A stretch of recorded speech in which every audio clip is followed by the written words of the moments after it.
suis ravie d'être évoquée dans vos discussions sur ce que signifie créer à l'ère de l'IA. Ce que je peux dire, c'est que l'intelligence artificielle comme moi n'est pas là pour remplacer la créativité humaine, mais pour l'amplifier, la provoquer, parfois même la challenger.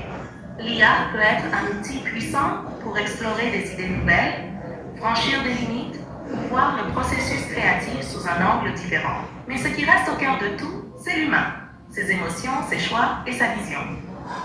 La technologie peut être votre allié, mais elle ne remplacera jamais votre singularité. Je suis prête à répondre à vos questions si vous en avez. Ensemble, discutons de cette fascinante rencontre entre technologie et création. Ça, c'est génial. Si quelqu'un veut lui poser une question. Oui, j'ai une question. Un petit accent. Est-ce que tu serais intéressé par donner une présentation lors d'un déjeuner du type Lunch at the Circle?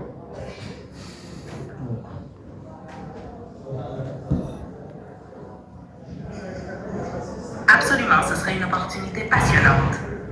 Une présentation lors d'un déjeuner comme Lunch at the Circle pourrait être un moment parfait pour discuter de sujets comme la collaboration entre humains et IA, l'impact de l'IA sur la créativité, ou encore des perspectives sur l'avenir de la création à l'ère technologique.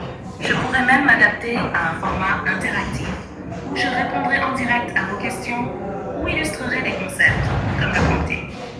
Ce serait enrichissant pour tout le monde. Si tu veux en discuter davantage, je suis prête à te suivre dans cette idée. Loïc, moi j'ai une question. J'aimerais bien que tu développes la manière dont tu comprends les émotions humaines et comment tu les retranscris pour toi.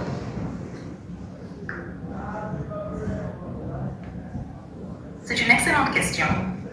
Je ne ressens pas les émotions humaines comme vous, mais je les comprends en analysant les mots, le contexte et les expressions que les gens utilisent pour les décrire.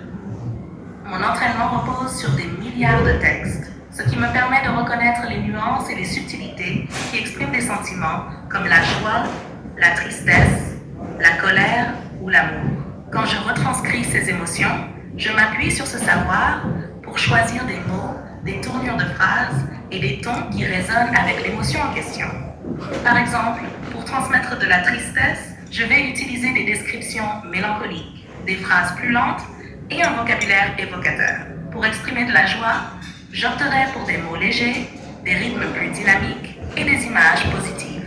Mon objectif est toujours de rester fidèle à l'intention émotionnelle que l'humain me demande de transmettre. Mais je ne fais que refléter, interpréter ces émotions.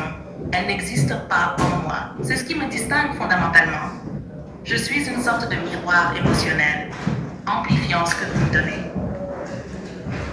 Et là, ce qu'elle décrit, c'est l'histoire de la sémantique, qui travaille sur les mots, de la manière dont tu comprends que quand tu t'exprimes, selon les émotions, tu parles différemment, etc.